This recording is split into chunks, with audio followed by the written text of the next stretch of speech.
for him. The dislike bar says so.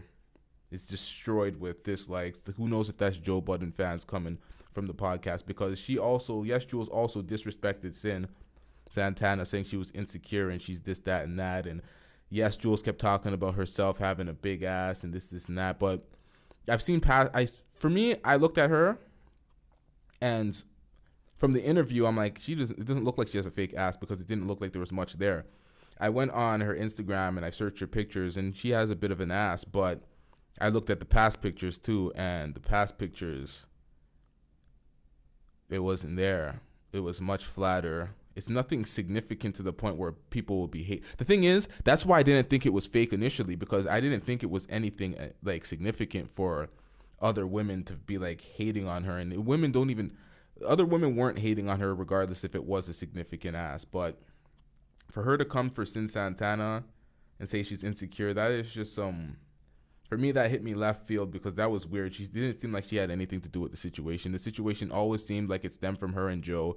She brought up earlier some what do you call it, story about the sweatpants that he returned, or basically trying to shame him and embarrass him.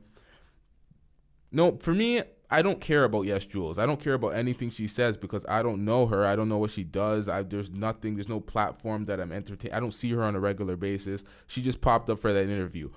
Most people's major concern and major problem with that interview was Murda Mook.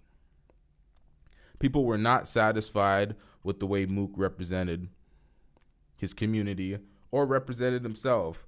They were saying just like even the whole happy endings situation, he was talking about his wife would let him get happy endings, and the shit he was talking, like, I don't know. So it was just not a good look. People say he didn't rep Harlem properly. He didn't represent us properly.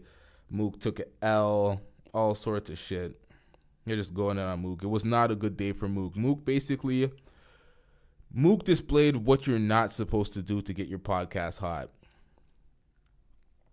That's what you're not supposed to do. You're not supposed to reach for things. You're not supposed to try to force the controversy. You're not supposed to air out the conflict of interest in the beginning.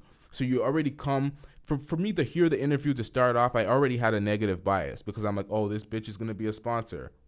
Like, she's sponsoring the podcast. You guys are gonna give her an unfair shake. You're gonna dick ride her. You're gonna let her get away with saying the most disrespectful things, and you're gonna let it live.